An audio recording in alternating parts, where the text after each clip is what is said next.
And when I finally separated myself from her, the first thing I rediscovered is that I really liked music.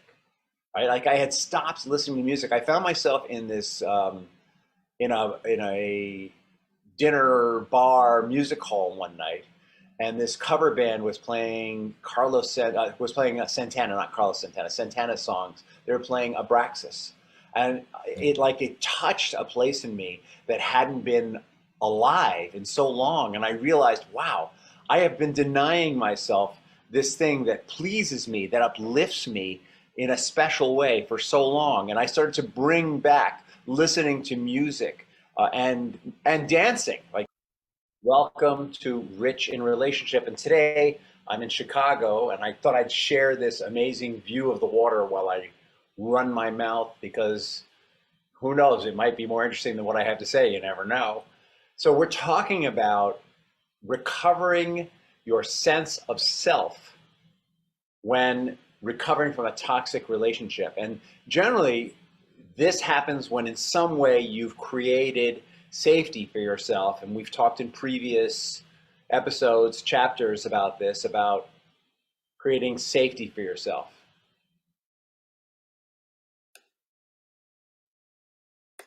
Excuse me, I'm just going to enable live transcription.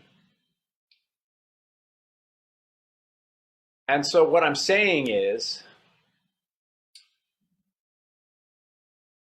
once we've gotten safety from ourselves from the toxic spouse, partner, parent, the other parent, once we've gotten that safety, we now have the space to discover what are the parts of ourselves that we twisted or changed or lopped off in order to try and make the relationship or the marriage work, right? And the reason why we have that space is we're no longer directly under their influence. We've created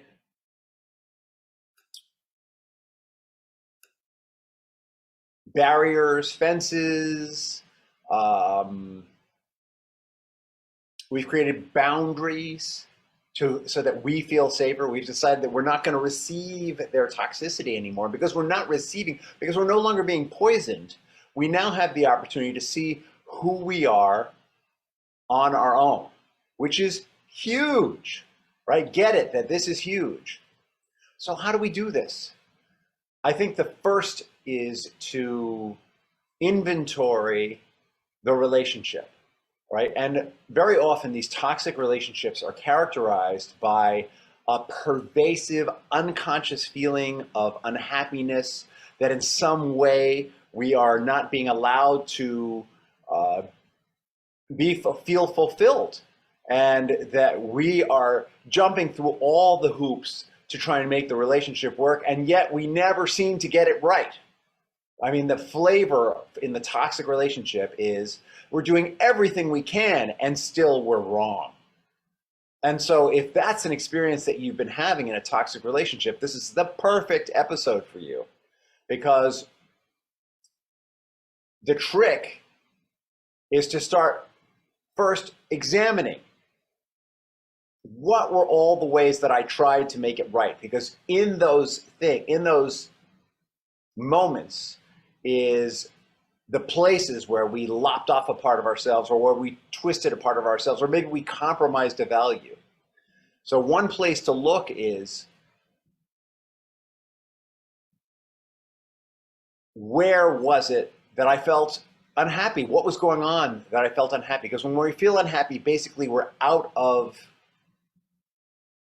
touch with ourselves. The stress that's coming up in that unhappiness, that happiness is a result of stress, and the stress is the difference between who we're forcing ourselves to be in that moment and who we really authentically are. So we can begin to identify who we authentically are by first identifying where we were inauthentically being the person that we thought they wanted us or needed us to be to make the relationship work.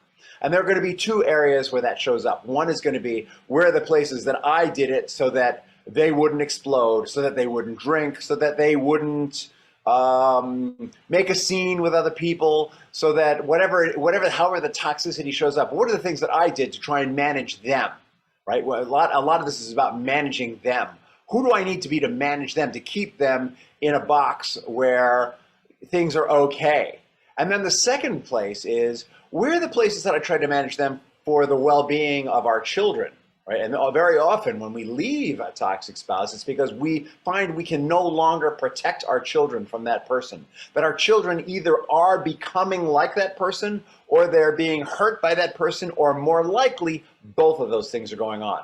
Who did we become to protect our children? What values did we give up to protect our children? Did we allow ourselves knowingly to be verbally and emotionally abused to keep our children from receiving that? Which, yes, not unusual for that to happen. So we want to look at those areas first. And so I'd suggest that you take some time alone and write it out. Write out, just inventory. Where did I feel bad? When did I feel bad? Where did I feel hurt? Where did I feel mistreated? And then the next step is, once you've got that list, to look at, all right, what was happening in that situation that was out of sync with who I really am, with what I really believe, with what I really want? What are the values and the principles that those situations were out of sync with? And you will start to see what is sacred to you, right? And what I mean by sacred, it could be your relationship with a higher power. It could be your relationship with your true, authentic self. Somewhere in there is a true, authentic self that has a set of values and principles that you choose to live by, a set of values and principles that give your life meaning. And when we're in a relationship with someone who's toxic, we start to disconnect from that to manage them or protect others. So that's the starting point. But there's a lot more to it than that. Other ways that we may be out of touch with our authentic self, our own values, our own commitments, there may be things that we enjoyed doing before we were with them that we stopped doing in order to please them. I'll tell you a story. Instead of just being a talking head, let me tell you a story. I was married once to a toxic spouse. My particular toxic spouse had a mental illness, and without feeling like I'm betraying them in some way, because this is the mother of my children, they had a mental illness that was untreated, and there were a lot of things I stopped doing that I enjoyed doing in order to pick up the slack, in order to take extra special care of these children and of her at times. And when I finally separated myself from her, the first thing I rediscovered is that I really liked music. Right? Like, I had stopped listening to music. I found myself in this in a dinner bar music hall one night, and this cover band was playing Santana, not Carlos Santana, Santana songs. They were playing Abraxas, and it touched a place in me that hadn't been alive in so long. And I realized, wow, I have been denying myself this thing that pleases me, that uplifts me in a special way for so long. And I started to bring back listening to music and dancing. Like, dancing was really important to me, not like ballroom dancing, not like I'm an amazing dancer, but I just liked moving. And I wasn't doing those things. I was so joyless. I was so on duty that I had totally closed that part of my life out. And as I dug deeper, I found there were other things that I hadn't been doing. I hadn't been reading. I read a lot. I read a lot of fiction. At that time, I only read business books because I needed to grow the business. I needed to make more money to support this family, because my partner at the time wasn't a big contributor, and my children needed money. And I found that I gave up. I had an interest in social work. At the time, I was not working as a coach. I had an interest in social work, and I had totally shelved it to support my family. And eventually, this rediscovery of myself, my sacred self, the parts of my values, my principles, led to the work that I do today with people who are divorcing a toxic spouse, with couples to keep them in a happy marriage, to newlyweds who want to make sure that they have the right foundation for their future. All that came out of this journey of, what is the sacrosanct for me? What are the things that I've given up that I never should have given up? The things that resonate with me, that bring me joy, that move my spirit. And for me, it was also a relationship with a higher power. For some people, it isn't.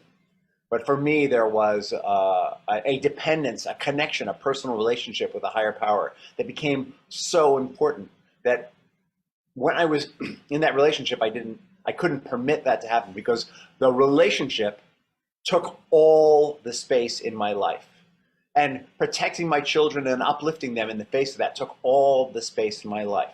I was working so hard to be the good partner, working so hard to have a good family with a partner who was absolutely toxic in a different kind of way, by being absent in so many ways, that I didn't realize how deeply I had taken the poison and how I had compromised what was sacrosanct. So part of what we need to do when we separate is let's look at what are the things that brought us joy when we were children, what are the things that brought us joy when we were adolescents, and what happened to them? What were our creative interests? Did we have any? Everyone is creative. We are all creative beings. If in some way you become out of touch with your sense of creativity, then that is fallout. That's a part of yourself that you got cut off from in absorbing the toxicity of that relationship, and it needs to be brought back to life. The whole idea of when we stop taking the poison is that as the poison leaves our system, we are brought back to life, brought back to joy. We put our children through this separation with that other parent so that they can experience what it's like to have a joyful parent in their life, not to be in a constant war zone, which right? I mean, otherwise, why else would we put them through the trauma of divorce? In many ways, the trauma of divorce is worse than the day-to-day experience with a toxic parent because it's scary and it's full of change and there's anger and there's hurt. But the reason why we do it is we know that there will be a joyful, better place for us and for them. And they will see what it is like to live joyfully and alive instead of constantly poisoning those around us. That's why we do it. And so recovering what's sacred is a central part of this process. Recovering who we are, all of who we are, all the values that matter to us, all the interests that matter to us, all the creative things that matter to us, the things that bring us joy, the things that make our spirit leap. That's what recovering the sacred is about. And for some of us, it's going to be a relationship with a higher power. And for some of us, it's going to be a relationship with the Force. And for some of us, it's going to be bringing the Buddha into our lives, whatever it is. But it's bringing back a sense of connection to something bigger than you, something wider than you. When we're in a toxic relationship, we are solely focused on that relationship. We are solely focused on being the person we need to be to have it work. And it never works. That's why we get out. We get out because we never get there. We never become that person. In fact, the more we twist ourselves into a pretzel trying to become that person, the more toxic the relationship becomes. What's toxic about it is we're being untrue to ourselves. And we can't blame them for that. This is really important. We cannot blame them for that. We chose them. And then we chose to change for them. We thought that's what we were doing. We chose to try and make it work because the value of marriage was so high. Or in my case, I was never going to be like my parents. I was never going to get divorced, right? And that I was never going to be like my parents who had like a messy divorce, was so high that I was willing to hang in there for an extra 5 years and suffer and pull my kids through that. And we were all poisoned in that process. And it was horrible for the toxic partner, by the way. The toxic partner has no opportunity to change or grow when we're in that relationship with them. We are actually doing them a disservice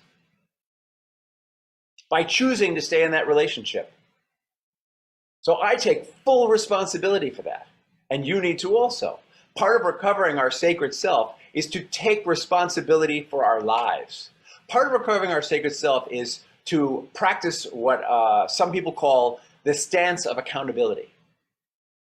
The stance of accountability is that you pretend that you are God, meaning that you are in control, you were in control of everything. And basically, it's what we were doing in the toxic relationship anyway. We were pretending we could fix it. We were pretending we could make it better. We were pretending that if we just changed enough, they would get it and it would work and it would be wonderful and beautiful and all the things that we got into it for. We thought we were God. We tried to fix them. We tried to change them. We tried to make them better. Or maybe they're trying to fix us and change us and try to make us better. And we think if we just change enough that it's all going to work. But in any event, we think that we can make it work through our actions. So why not pretend to be God when we look at it? And pretending to be God when we look at the relationship means looking at how did it begin, where did it start to go sour, and when did it get really deeply ugly and nastily awful, and what choices did we make to allow it to happen that way? We act as if we made that happen. And if we were in that position again, how would we choose differently?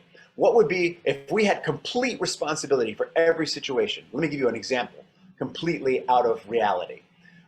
If they were driving a car drunk and we were in it, and they crashed the car, and one of our children was in a coma, the stance of accountability would be to say, it is my responsibility that they were driving the car drunk and that our child was in the car and the child was in a coma. If I had refused to get in the car with the children in the first place, that wouldn't have happened. Or if I had followed my instinct that maybe was something wrong and not gotten in the car, if I had insisted on them pulling over and me and the children walking home, that wouldn't have happened.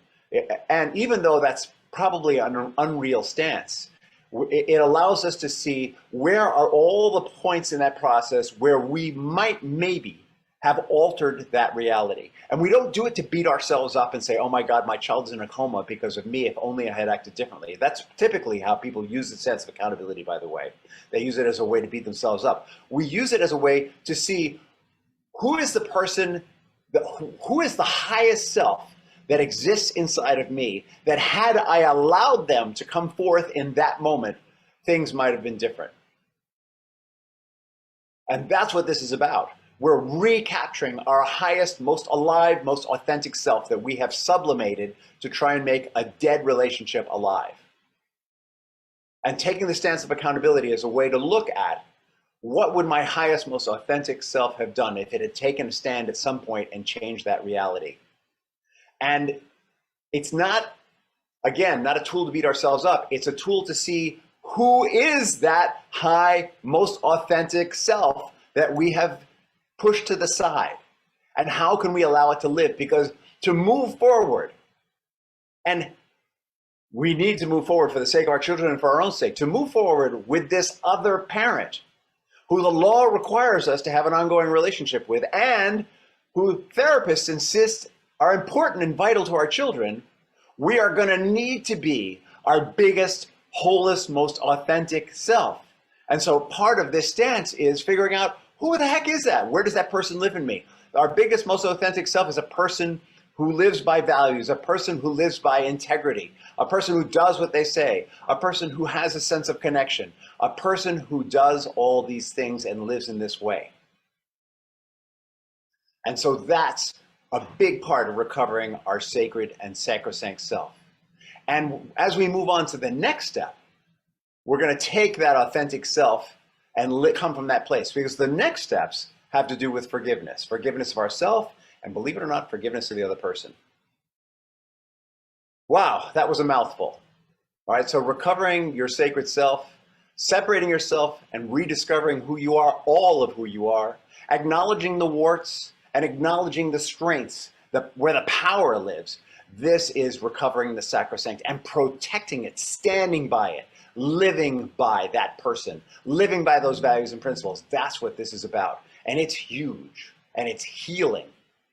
We are a whole and complete person as we lean into this process. And as usual, if you have any questions, you can reach me at rich@richinrelationship.com, RICH@RICHINRELATIONSHIP.com. Or if you want to have a call with me, go to bit.ly/end of the fight, all one word. bit.ly end the fight. bit.ly/end the fight. And you can have a free 30-minute consult, and I'll help you figure out what to do next in your relationship. Thank you, and have an awesome, awesome day.